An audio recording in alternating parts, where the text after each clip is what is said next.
बिस्मिल्लाहिर्रहमानिर्रहीम।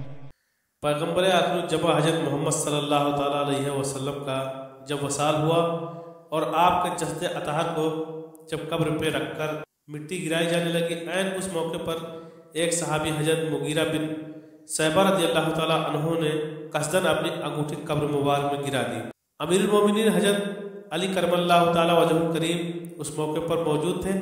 आपने हज़रत मुगीरा को हुक्म फरमाया, अपनी अंगूठी निकाल लो। यूँ हज़रत मुगीरा कब्र अतहर में उतरे और रसूलुल्लाह सल्लल्लाहु ताला अलैहि वसल्लम के कदम मुबारक को मस किया और अपनी अंगूठी लेकर बाहर निकल आए। यानी आप सबसे आखिरी शख्स हैं कि जिन्होंने रसूलुल्लाह सल्लल्लाहु ताला अलैहि वसल्लम के जिस्म अतहर को छुआ था। अमीरुल मोमिनीन हज़रत सैयदना उमर फारूक रज़ियल्लाहु ताला अन्हु के दौरे खिलाफत में मुगीरा बिन शैबा कूफे के आमिल थे। इब्न सहाब से मरवी है कि हज़रत उमर कैदियों में से जो लोग बालिग होते थे उन्हें मदीना आने की इजाज़त नहीं देते थे।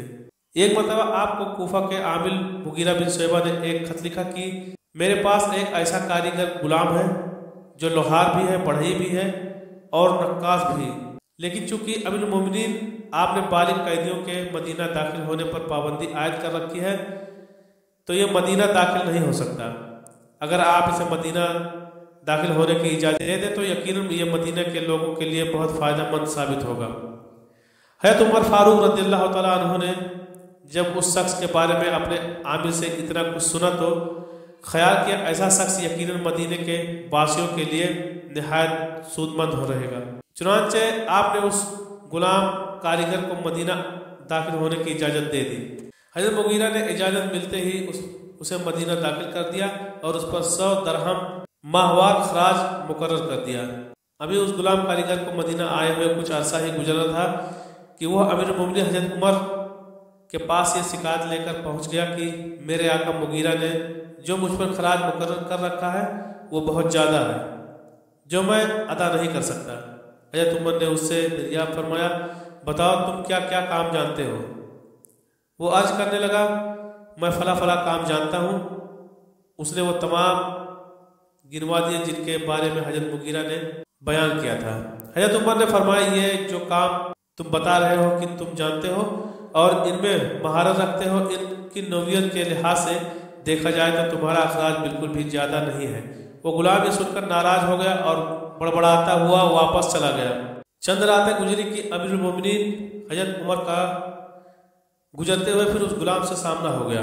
आपने उसे बुलाया और फरमाया, क्या मुझसे ये नहीं बयान किया गया था कि तू कहता है अगर मैं चाहूँ तो ऐसी चक्की बना दूँ जो हवा से चले। गुलाम नाराज और तरस रो होकर अमीरुल मोमिनीन की तरफ मुतवज्जे हुआ और जवाब दिया, मैं आपके लिए ज़रूर एक ऐसी चक्की बनाऊंगा जिसको लोग बयान किया करेंगे।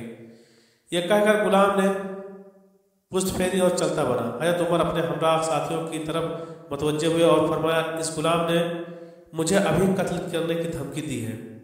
दोस्तों, अमीरुल मोमिनीन हज़रत उमर बिन खत्ताब रज़ियल्लाहु ताला अन्हु को धमकी देने वाला गुलाम अबू लुलू फिरोज नहवंदी था। ये मलून सिर्फ धमकी की हद तक ही नहीं रहा बल्कि इस वाक़े की चंद रातें गुजरने के बाद एक खंजर लिए सुबह की तारीकी में मस्जिद के किसी गोशे में छिप कर बैठ गया और बराबर वही रहा यहाँ तक कि अमीरुल मोमिनीन फजर की नमाज के लिए लोगों को जगाते हुए वहाँ पहुँच गए। जैसे ही हज़रत उमर उस बदबख्त के करीब हुए तो उसने तेज खंजर से आप पर हमला कर दिया और खंजर के तीन वार आप पर किए, जिनमें से एक वार आप को नाक के नीचे लगा जो गहरा था और उसने पेट की अंदरूनी खाल तक काट डाली। फिर वो मस्जिद में मौजूद दूसरे लोगों पर टूट पड़ा और 11 मजीद नमाजियों को भी खंजर के वार से जख्मी कर दिया और आखिर में आप अपने ही खंजर से खुदकुशी कर ली। एक और रवायत में है कि उसने कुल 13 लोगों को जख्मी किए थे, जिनमें से सिर्फ 4 जिंदा बचे थे और बकिया 9 शहीद हो गए थे। बाजों के नज़दीक 9 बचे थे और 4 शहीद हो गए थे। हज़रत अब्दुल्लाह इब्न अब्बास रज़ियल्लाहु ताला अन्हु से मरवी है कि अबू लुलू मजूसी और आतिश परस्त था जो कि ईरानी मजूसी फौज का सिपाही था और जंग कादसिया में गुलाम के तौर पर कैदी हुआ था। हैरत है, इस मलून मजूसी को एक ख़ास मकतबे फ़िक्र से ताल्लुक़ रखने वाले लोग बाबा सजाउद्दीन के नाम से याद करते हैं। यानी इसे बाबा सजाउद्दीन दीन का बहादुर सपूत कहकर याद किया जाता है। यही नहीं बल्कि ईरान के शहर कासान में अबू लुलू फिरोज मजूसी के नाम से एक मजार भी मौजूद है, जहां लोग बाकायदा हाजिर होते हैं। ये मजार कब और किसने तामीर करवाया, इसके बारे में तारीख खामोश है। अलबत्ता ये 11वीं सदी के शाहाना अंदाज में तामीर की गई इमारत है, जो ईरानी टाइलों से मजीद मखरूती गुंबद पर मुश्तमिल है।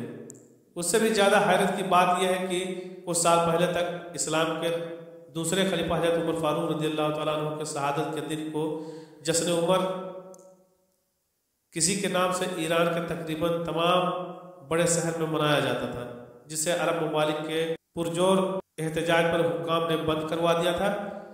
सन 2010 में मुसलमान उलमा की एक आलमी तंजीम ने ईरानी हुकूमत से अपील की कि फिरोज मजूसी के मजार को मिस्मार कर दिया जाए, लेकिन ईरानी हुकूमत ने उसका मुतालबा मानने से इनकार कर दिया।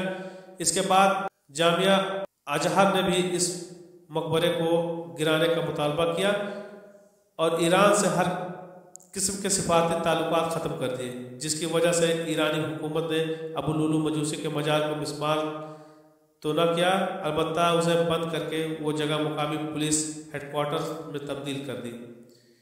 फिरोज मजूसी के नाम से मंसूब ये मजार कम से कम 60 किलोमीटर के फासले पर कासान फांस रोड ईरान में वाक़ है, जिसे आज भी मुलाहजा किया जा सकता है। दोस्तों, कसीर उलमा व सीरत निगरानों का इस बात पर इत्तफाक है कि अबू लुलू फिरोज मजूसी अपने असली दीन यानी आतिश परस्ती पर कायम था, जैसा कि हज़रत इब्न अब्बास रज़ियल्लाहु तआला अन्हुमा का कौल है कि अबू लुलू मजूसी और आतिश परस्त था।